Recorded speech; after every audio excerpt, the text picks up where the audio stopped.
26 जुलाई को कारगिल युद्ध विजय दिवस मनाया जाता है और आज जगह जगह कारगिल विजय दिवस के कार्यक्रम आयोजित हो रहे हैं।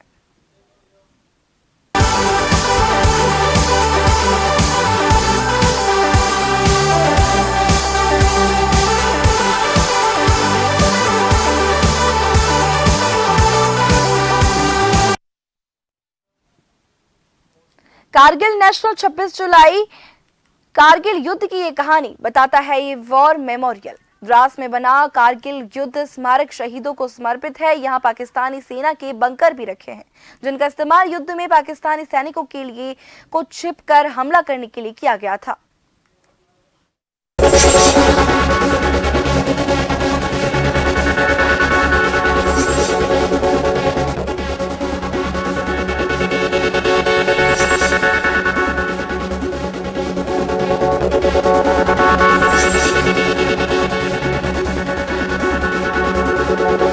शहीदों की चिताओं पर हर बरस लगेंगे यूं ही मेले, वतन पर मरने वालों का बस यही बाकी एक निशान होगा।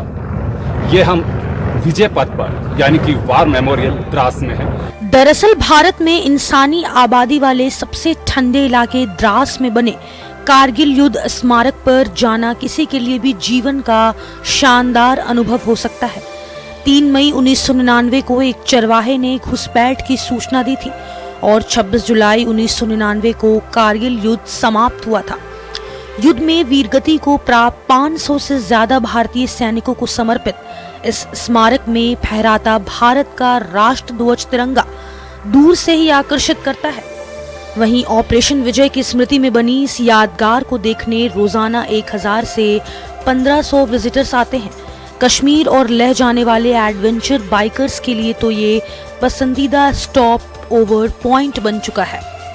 अमर ज्योति की लौ शहीद सैनिकों के सम्मान में एक जीवंत दृश्य सृजित करते दिखाई देते हैं। ऑपरेशन विजय में लद्दाख स्काउट्स के वीर जवानों का भी अत्यंत महत्वपूर्ण योगदान रहा। मेजर सोनम वांगचुक और उनके बहादुर जवानों ने साहस और जोश को कायम रखते हुए चोरबटला सेक्टर से दुश्मन को मार भगाया।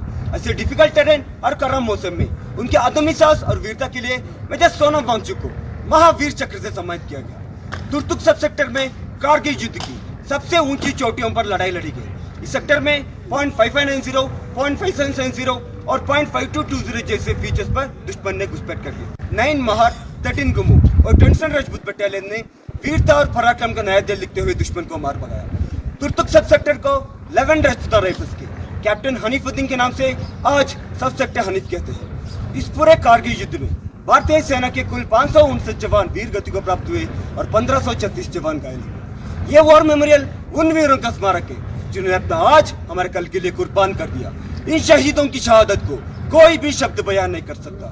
हम इन्हें सलाम करते हैं, ये देश इन्हें सलाम करता है। कारगिल युद्ध स्मारक की दाईं तरफ बनाई गई रिमेम्बरेंस हट में तकरीबन 15 से 20 मिनट बिताकर पाकिस्तान के साथ लड़े गए इस युद्ध की तमाम परिस्थितियों को समझा जा सकता है।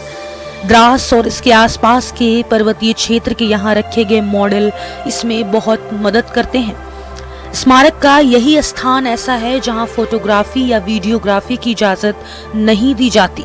इसके पीछे सुरक्षा को कारण बताया गया है। पहले तो हमने कहा कि यहाँ कोई काम चल रहा है, ब्लास्टिंग हो रही है। बाद में हमें पता चला कि भाई नहीं, ये पाकिस्तान की फायरिंग है। तो फिर हमने बच्चों को छोड़ दिया, लेकिन 4 बजे के बाद तो बड़ा ज़बरदस्त फायरिंग हो गई, यहाँ से भी वहाँ से भी।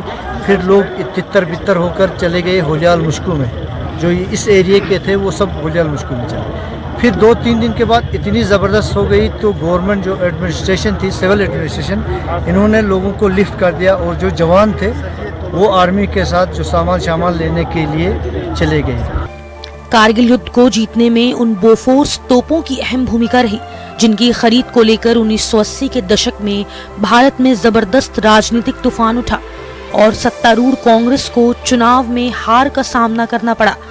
पूर्व और पश्चिम में पहाड़ों पर कब्जा जमाए पाकिस्तानी सैनिकों को खदेड़ने में यहाँ तैनात की गई 100 बोफोर्स तोपों और 122 mm वाले 3 मल्टी बैरल रॉकेट लॉन्चर के हमले जबरदस्त मारक साबित हुए थे। पॉइंट 5140 चोटी का हाल ही में गन हिल के तौर पर नामकरण किया गया है। ये नाम उन गनर्स को समर्पित किया गया है। हैरान है अमनो चैन का कातिल, कैसे जीता बहादुरी से हमने कारगिल। चलते चलो जवानों तुम, थक ना जाना है साइल, देश तुम्हारे साथ है, जीत लोगे हर मुश्किल। जय हिंद। वार मेमोरियल द्रास कारगिल से योगेंद्र शर्मा, जन टीवी न्यूज।